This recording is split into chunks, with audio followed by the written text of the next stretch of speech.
Senhor Presidente, senhores membros do Governo, senhoras e senhores deputados, os Verdes agendaram este debate de urgência sobre o Acordo de Parceria Transatlântica de Comércio e Investimento, mais conhecido por TTIP, e sobre o Acordo Económico e Comercial Global, o CETA, porque estes tratados são demasiadamente importantes para passarem ao lado dos portugueses e para passarem ao lado desta Assembleia.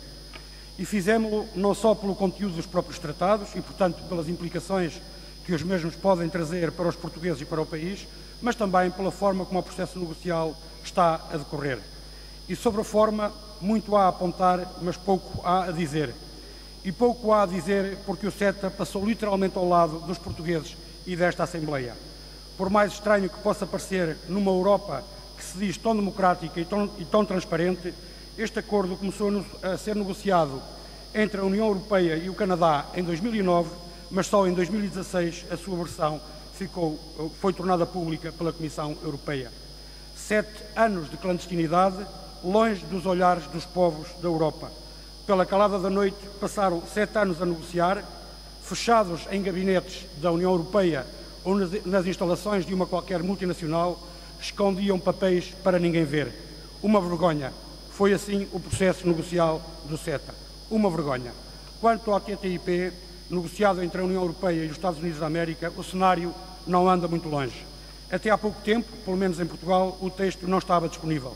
Depois passou a estar. E sabem onde? Na Embaixada dos Estados Unidos da América. É estranho, não é? E sabem para quem? Apenas para nós, os deputados da Assembleia da República, e sob um conjunto apertado de restrições. Só há pouco tempo passou a ser possível aos deputados, e só aos deputados, consultarem o texto numa sala de leitura do Ministério dos Negócios Estrangeiros e, mesmo assim, com uma série de limitações. O mistério, o secretismo e a falta de transparência que envolvem estes processos são a todos os títulos condenáveis, mas ao mesmo tempo induzem-nos para uma importante questão. Porquê tanto secretismo? Porque os tratados são bons para os europeus? Não. Nesse caso, nada haveria a esconder dos povos e nada haveria a temer. Então, é porque não são bons para nós, para os europeus, para os portugueses e para o nosso país. Mas mais, este secretismo apenas confirma a suspeita de que o principal objetivo destes tratados é dar resposta às exigências das grandes multinacionais. E como é que isso se faz? Faz-se como se prevê nos textos dos acordos, removendo barreiras regulatórias, seja ao nível das exigências ambientais, seja ao nível social e laboral, seja ao nível da segurança alimentar.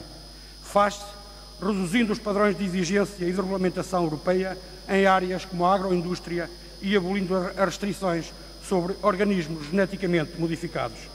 Faz-se criando novos mercados e abrindo os serviços públicos como a educação, a água e a saúde ao voraz apetite das multinacionais. Faz-se sobrepondo os lucros das multinacionais à defesa de direitos económicos, sociais e laborais e à soberania nacional. Faz-se com mais liberalização económica e menos proteção social.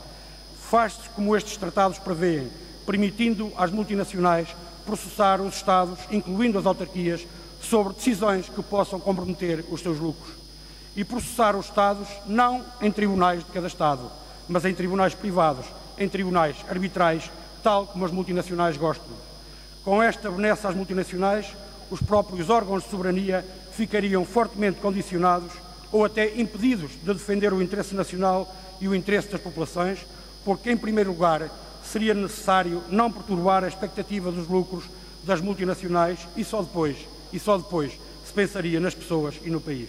Aliás, esta possibilidade que é dada às multinacionais de poder processar o Estado, caso este adote medidas que impeçam ou dificultem a sua margem de lucro, para além de representar uma violação do Estado de Direito Democrático, sobretudo quando falamos de soberania dos Estados, deveria obrigar-nos a olhar para trás. Olhemos. Ao abrigo de um acordo semelhante, a Iberdrola processou a Guatemala por causa de uma disputa do estabelecimento de tarifas. A italiana Enel processou a República de Salvador pela paralisação de um projeto geotérmico quando este Estado detectou irregularidades. A multinacional sueca Vattenfall está a processar a Alemanha exigindo 5 mil milhões de euros relacionados com a decisão da Alemanha de abandonar a energia nuclear a favor das energias renováveis. A corporação Bilcon processou o Estado do Canadá por este ter negado a autorização de exploração de uma pedreira numa área ambientalmente sensível. A tabaqueira Philip Morris processou Uruguai e Austrália. E sabem porquê? Porque estes países aprovaram leis anti-tabaco e a tabaqueira alega que não tem os lucros esperados na comercialização do tabaco. Os exemplos não faltam. O que falta é tempo para os detalhar. Ainda assim, os exemplos que aqui ficam são suficientes para percebermos que os tratados de livre comércio e investimento representam um forte instrumento de proteção dos interesses das multinacionais, criando uma armadura de segurança jurídica dos investimentos e passando por cima dos direitos sociais, ambientais e democráticos dos povos. Para terminar, dizer apenas que as elites políticas europeias não podem continuar a ignorar a vontade dos povos, das pessoas, como têm feito até aqui, porque, como se vê, o que está em causa é demasiado importante para não ser discutido.